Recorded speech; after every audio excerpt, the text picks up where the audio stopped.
So this is the intro to part 2. When I filmed this originally back in August, I sincerely had no intentions of breaking it into 2 parts, but editing it is just so much longer than I even realized. So 2 parts it is.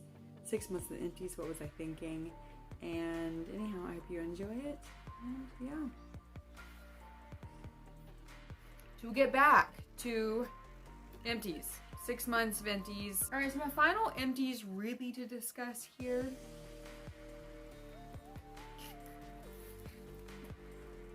My toothpaste, completely ridiculous as that sounds. This was worth noting because I get my toothpaste good to the last drop. This is the Jason Sea Fresh Strengthening Paste Deep Sea Spearmint. It's fluoride free, SLS free, that's sodium lauryl sulfates, which is a sudsing action and gluten free. By the way, your shampoo, your toothpaste, face wash, these things don't need to suds up to be getting you clean. They are added to it to make you feel like you're getting cleaner. But I really like Jason. In fact, I like a lot of the Jason line things. This dates back to my vegan days when everything needed to be as clean and vegan and natural as possible. Those terms, other than vegan, don't tend to mean a whole lot. It makes my teeth feel super clean and super yummy, and I really enjoy it. I had one massive problem with it the whole time I used this, is that I can't stand it up. Is this from the 1980s? Why? Why are we still making toothpaste that come with these teeny little, I mean, granted, at least it still has a flip top. Glad that you progressed to the 1990s. Then, in the 2000s, we embarked upon a new era where toothpaste stands up. Those nice wide heads that, yes, create more waste. I realize that. I'm spoiled. I'm really spoiled. I love having toothpaste that stands up, and damn it. And I have to find ways to prop it up, and it always would fall over, and it gets misshapen, and then it falls over more, and it knocks over other things in my already small medicine cabinet.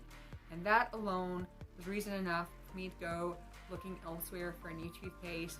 And I searched high, and I searched low, and I dug through reviews on Amazon, and there were a couple brands I almost tried, and my husband pointed out to me that I was crazy. That if I really like the way this toothpaste makes my teeth feel, and I like the flavor, suck it up and stop being ridiculous, because it won't stand up. On that note, while we're talking about teeth, in June, I finally had to part ways with my 15-year-old toothbrush. If you weren't vegan in the early to mid to late 2000s, there's no chance that you used Pt.2. But did I say vegan? Whatever. Into a sustainable lifestyle that was catching steam at that time. Pt.2 made these fantastic toothbrushes. They're simple. No batteries required. I love it. Why? Why, you ask? Why after 15 years am I getting rid of my toothbrush? No, these bristles are not actually 15 years old, just the handle is. They came with replacement bristles.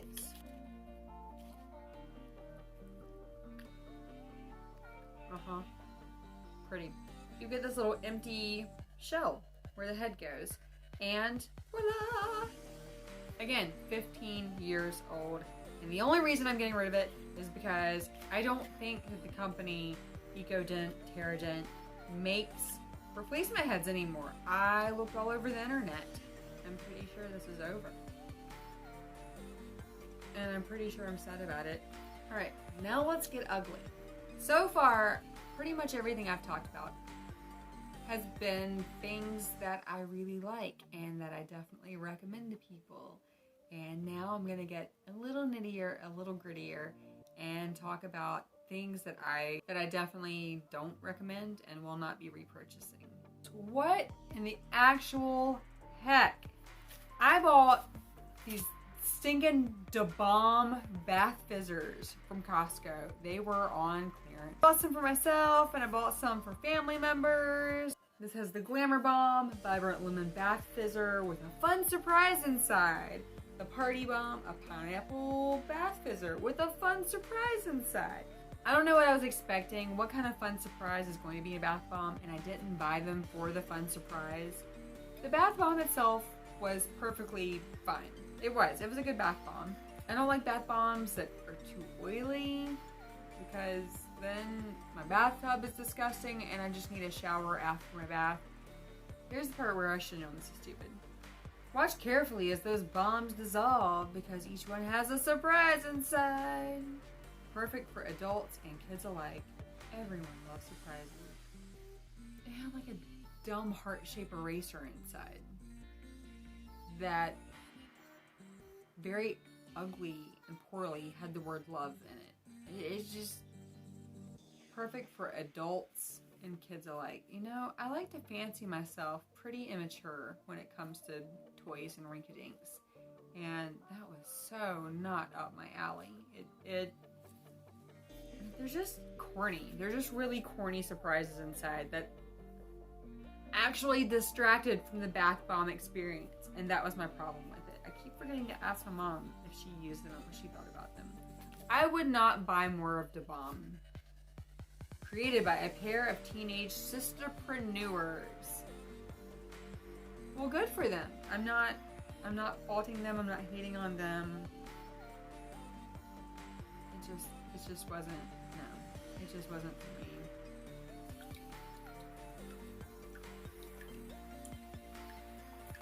And now I have food grade sprinkles in my tub. Why are there sprinkles in my tub now? It's like when they put actual flowers. It's like, who's gonna clean the flowers in my bathtub? So the fun surprise is starting to make its appearance. Whatever will it be?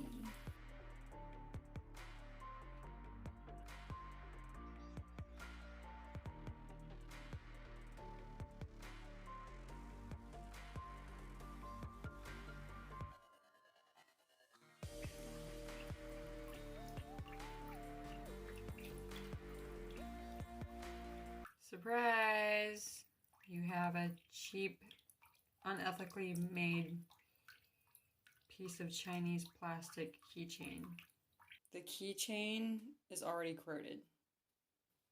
Literally just did the bath bomb and is not even safe and usable for a child, and you can't tell me this is for an adult at all. I just want a bath bomb that's good, without some shitty piece of Chinese-made crap stuck inside of it.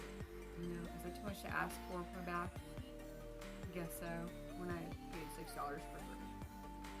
Back up. So I had made multiple posts on Instagram. I don't know if I took them down or not. I should. Praising. By the way, I love the container still, even though it's empty. Praising the Becca. It's the under eye primer. It's kind of an aquamarine blue color. I swore by this. Your skin would feel tingly a little bit, like you had ice water spritzing on your face and cool air blowing on it. And it made me feel young and fancy. I don't know how much it actually primed anything. I didn't see any sustained benefits when I was using it. I just kind of liked the way it felt every day too. Put a little on my finger and dab it on and feel that York peppermint patty sensation on my face. I did feel like my concealer sat smoother on my face when I used this. And then I decided to look at the ingredients and was kind of mad that I didn't do that back when I purchased this. It also was chock full of dimethicones and silicones. And again, no wonder I looked blurred into oblivion and lovely. Just smearing silicone on my face. Here are my honorable mentions. 2 of them. These are things I didn't actually, these aren't empties, so to speak, because I'm out of my bar of soap. Yay! I didn't keep my soap wrappers for you because that's weird. But what I will say have a thing for tiny soaps. Tiny square shaped soaps. Tiny square shaped soaps that have very sharp edges and points. That's the way I like my soap to be. I hold my soap very carefully and I scrub it in a circle in the center so not to disrupt my sharp little edges of my square soap. I do that as long as I can to keep my soap as sharp and pointy and square shaped as possible. I bought a 16 pack from my favorite brand. These are just under 2 ounce each. Greenwich Bay Trading Company, located here in North Carolina. A long time ago, at a boutique gift store that I used to work in, they carried these, and that's how I learned this brand. And every soap smells absolutely amazing. And this is a 16 pack variety of them. You can purchase them on Amazon, because that's what I did, and I just adore them. So I wanted to share that, because even though this isn't technically an empties moment here, it's more of a haul again, it was really important to mention that, because I love sharp, square, pointy soaps. I'm so excited to take a shower tomorrow. Perfect little edges, perfect little corners. On to another honorable mention, Invisibobbles. I'm using one right now. I know that in many of my Instagram pics, much of my eyebrow video, and in general life, I frequently am wearing the same shirts, so it probably looks like everything's filmed in one day. It's not. I only have 4 shirts that fit me currently. And my hair is always the same because I'm a mom and I don't like to fight with my hair. So it's always in a ponytail or bun. It's always pinned back with bobby pin. You only have so much energy in one day. I love Invisibobbles. Ugh, that's an abuse of the word love, but you know what I mean. Because I got excited shortly after having our daughter. I was at Target and was looking for other products, cheap products, and found like a $5 pack instead of a $9 pack of a different brand, wannabe Invisibobbles. They're sparkly, they're pink and lavender, they're the Scoonchy brand, and yeah, use them one time. Once. Didn't even get them on and around my hair, and they snapped. Completely pointless. Not wasting my money on Scoonchy anything ever again now, thanks. But I really dig the Invisibobbles, and I can't remember how I first learned about them, but I currently have about 8 packs of them open, which seems ridiculous because you get 3 in a pack most of the time. But I've got different sizes. This one is, I think, a normal one. I've got chrome ones, chrome looking ones that look fancy a little bit, which is ridiculous. I've got the Power Bobble, which is good for if you really need your hair to not fall at all. You want to put it in a bun, you want to make sure it's not moving anywhere. You're going to go for a long run, sprint it out, have a boxing match. You don't want your hair flying everywhere. The Power one's great for that. And there's a tiny one that's a lot harder for me to use. If I did tiny buns or something maybe. But it doesn't damage my hair. I can have my hair up all the time and my hair not be damaged from it. And pretty much anything else I've ever used before does. I like them so much that not only do I have multiple packs open, out and about, Ulta had a clearance on their holiday sets, which are 9 of them in here. This is the Invisibobble Slims, which I really like. And they're kind of sparkly also. Yay. I bought more than these. I just already opened some and they're upstairs. And then I got these, which are Invisibobble Originals, but they're in a slightly more neutral color. I've got brunette hair, so I don't know what I'm thinking. It's like millennial pink. Got one open. Anyhow, that's what I have to say about Invisibobbles. And if you haven't tried them, try them. Spend the $9 or whatever on one pack of them, which is about like this. and you won't be sorry. They never look as adorably small and round again. After you use them, when you take them out, they look all weird and curly and kind of kinky. But yeah, I've got them all over my house. I've got them in my car. I've got them in my makeup bag. And I clearly felt like I needed more. Because, you know, I kind of guess with time they do stretch out a bit and then I need to replace them. And that closeout price on Ulta of their holiday stash, I couldn't help. Here we are. Last thing I'm going to talk about here actually is a makeup product. And that is the Lancome Hypnos Drama Mascara. It's the only mascara that that's not true. There's another mascara that the other one is a Catrice waterproof mascara. And I don't know where it is right now. And I also don't know if I'm going to support Catrice because I don't know enough about their makeup line and how inclusive they are to various skin tones. Lancome doesn't have that problem. Lancome does a really great job with inclusivity of skin color for their Flesh products. Gross word. And I happen to love this mascara. This is the Hypnos Drama from Lancome. And I'm already thinking about it. This is old too now. Ah, it still smells like honeysuckle. Holy crap. I'm not kidding. I almost stuck this in my mouth. When my eyes were closed, I forgot that I was holding mascara. I would buy this just to smell it. It is heavenly. It smells better than real honeysuckles. It smells better than honey. Oh my god. I enjoy putting on mascara just for that. I also like the funky shape of the brush. I find that this does a really good job lengthening and separating my lashes.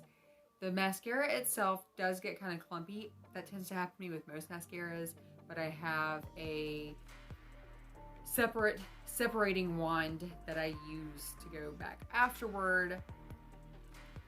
This reminds me tremendously of my favorite drugstore mascara. These are my two favorite mascaras. This one and the L'Oreal Telescopic in the gold tube. Love both of them so much because they really lengthen and define my lashes. The difference is the pro to this one is the smell. I would put this on 8 times a day just to smell it. The con is this actually flakes a little bit. After you've worn it for a little while, it starts to flake. The L'Oreal Telescopic doesn't tend to do that. Price-wise, they're about the same. I say that's not true.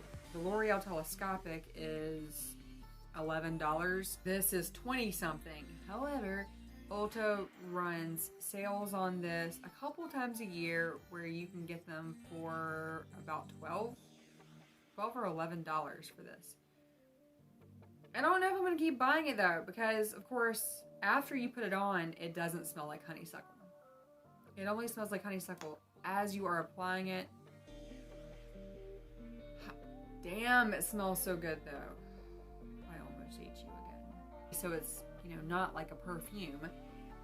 And then it clumps. So I might just go back to sticking to the L'Oreal Telescopic, which, when I made the price comparison, that's about the same. The Telescopic, I was comparing it full price to this on sale, when in reality, L'Oreal, Ulta, grocery stores, they tend to run sales pretty frequently of like buy one, get one half off, buy one, get one 40% off, things like that.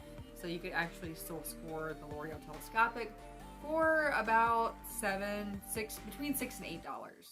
Anyhow, still really enjoy this. If you're looking for a good mascara and you prefer high-end because for some funky reason, you don't trust drugstore brands, the Lancome Hypnos Drama is gonna be really hard for me to not continue buying just for that smell. Lastly, really random stuff of consumption flavor. Trader Joe's Mushroom and Company multi-purpose umami seasoning is incredible. It's freaking incredible. If you have a Trader Joe's near you and you have not tried this, try this. It is so good. It is so good. It's the umami seasoning blend. This tastes like a perfect ramen seasoning, and it's good on everything. I have 2 of them here empty, but we emptied many more and then decided it was weird and stupid that I was holding on to spice jars. And then the last thing, my bags of coffee. I will say, I tried some Aldi brand coffees. They're fine. They're nothing to write home about. I will not be writing home about them. Alright. Do you ever hear beauty YouTubers or any YouTubers who do reviews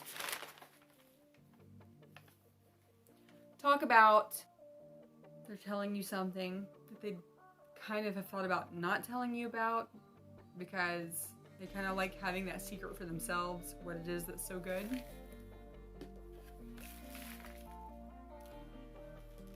Now, my husband threw away a couple bags, not knowing I was keeping them like a complete weirdo for some reason.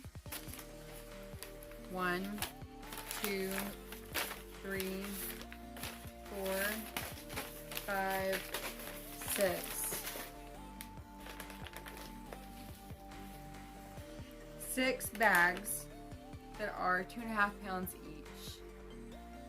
I think he only threw away 2 that I didn't get to save. And that was in the first 6 months of this year. Since then, we have used 1 more, and now it is depleted. It is the Starbucks Organic Winter Blend. I believe this is only available at Costco. It is not the same as Starbucks Holiday Blend, and also Starbucks Holiday Blend is not worth buying in my opinion. This stuff is amazing. It's the smoothest coffee that I can easily get. Easily being a very operative terminology here, considering Costco only sells it from like October through November. It's always gone before Christmas. They have a limit usually of 6 at a time you can buy. Last year I was only able to buy, I think, 13, and that was it.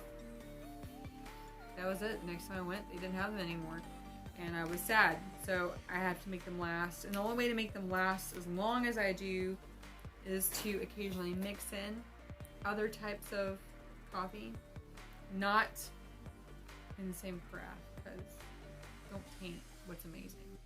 For instance, some days I drink coffee, and then hours later, my husband drinks coffee. On those days, I get one kind of coffee, and he gets another. That's how I feel about that. The only coffee I know that's better that I love is a true top of the mountain Peruvian coffee, and they're very hard to get, and I mean prohibitively hard to get and priced. And Larry's Beans had some 5 years ago that was phenomenal. Counterculture 10 years ago had some that was phenomenal. Starbucks about 5 years ago had a Peruvian.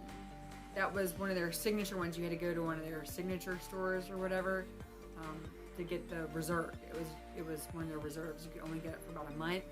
My husband got me one. He said it was ridiculously expensive for a 1 pound bag of coffee.